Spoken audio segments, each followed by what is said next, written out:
Hey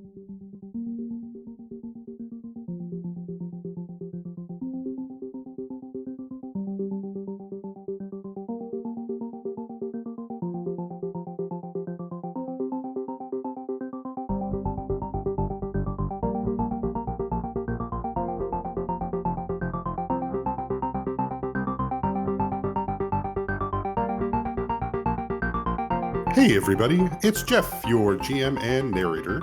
I'm here with my amazing co-host and buddy Marshall. Hey everybody, we're here to talk more about lore. Today's is going to be Ammon advancements. And this was asked by our wonderful listener and friend, GravityFail87.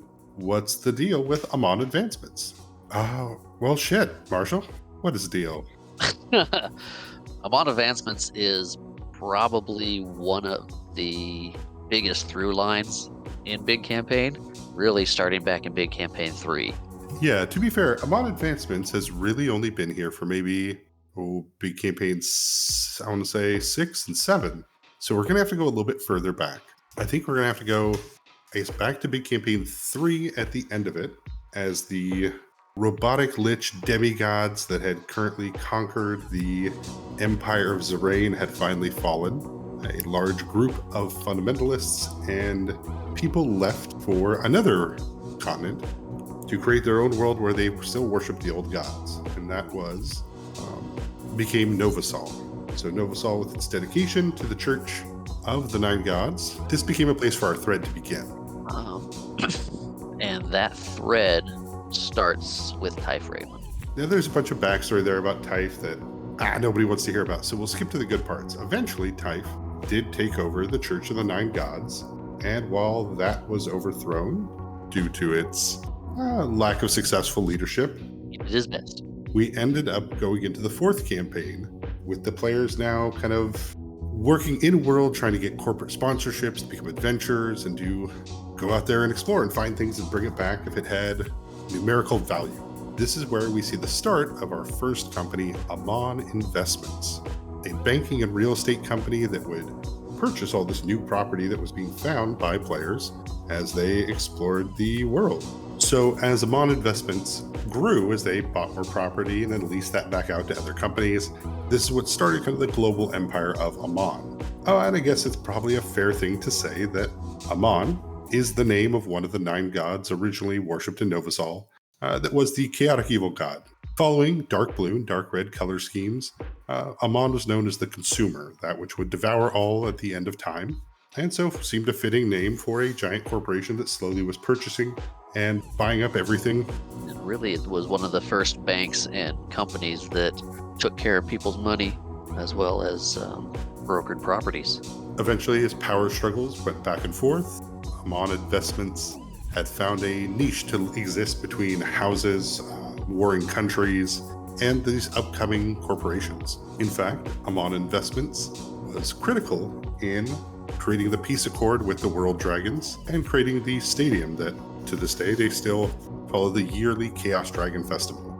This is where Ammon also got a lot of its power in creating orphanages, setting up a lot of the legal system that's used across the world, and rebuilding on some of the lost glamour that the Zerain Empire used to have. But this gave Typh an amazing place to accrue a lot of power, going under various aliases so people maybe weren't aware of his immortality.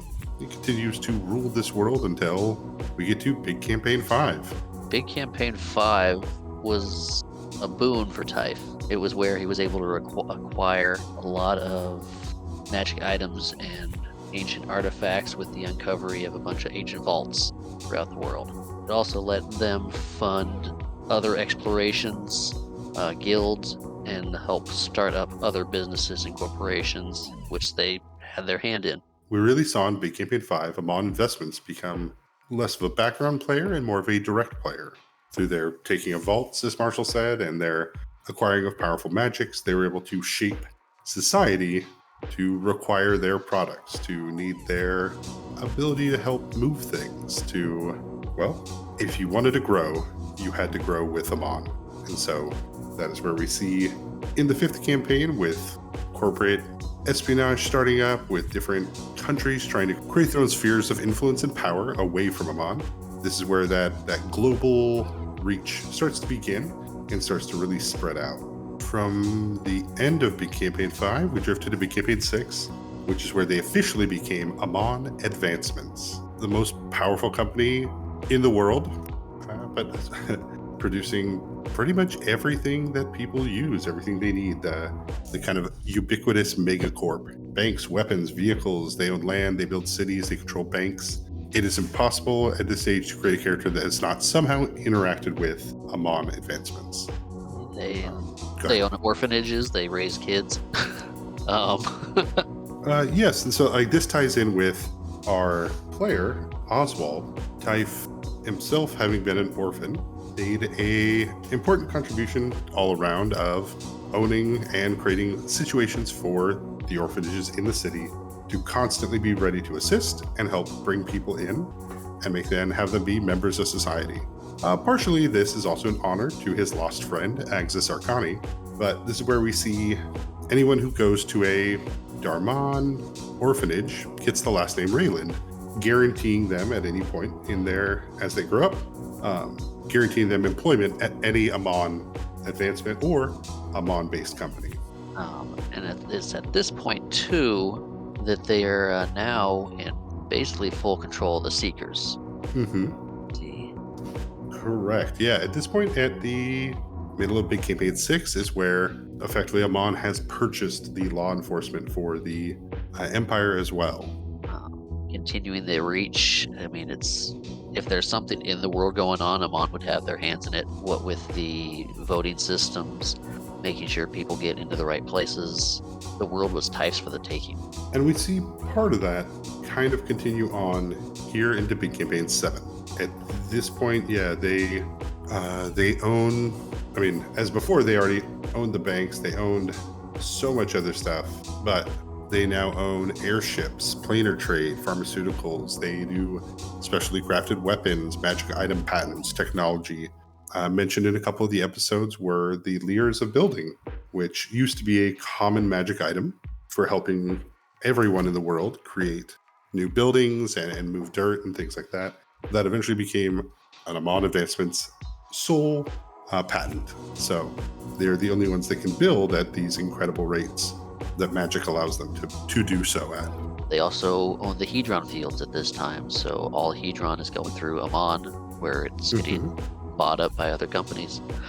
As well as they, at this point, through their agreements with Balanced Engineering, they also do android creation, and they also create the contracts which enable androids to maintain their right to free will while still being employed. And with Ammon being so big, they have other, not subsidiaries, but a lot of people working for them, which gives anything they create, invent, or stumble across ownership to Ammon, which gives them unique opportunities to create new specialized weapons, as well as pharmaceuticals and other magic items, technology, and things like that. At this point in the world and game, Ammon Advancements as a whole seems to be fairly unstoppable through their control of both the lawmakers and law enforcement. There seems to be nothing really holding them back. With their sheer money and power and influence, the new laws that created for corporations to be considered houses, we've already seen one on snow days where a section of Ammon Advancements was ousted.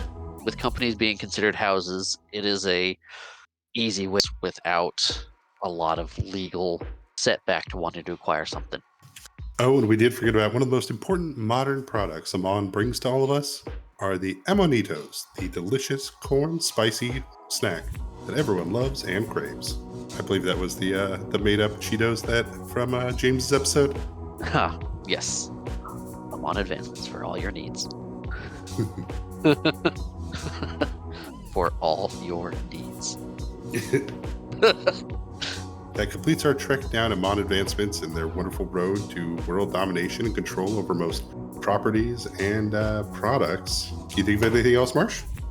We didn't touch on it, and we didn't specifically say it, but Ammon Advancements controls a good portion of the media as well, correct? Correct. They control all the media in the Zorain Empire, where our hero's story takes place. So it's Snow Days, brought to you by Ammon Advancements. Correct.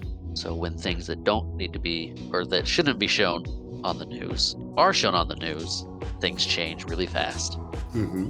But I think that's it for Ammon advancements.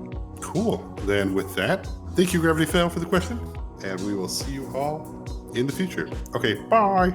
Bye. Don't forget to like, review, rate, subscribe, all that stuff. And of course, thanks for listening. Our intro and outro music is by Nihilor. The track's name is Aberration. Alright, bye!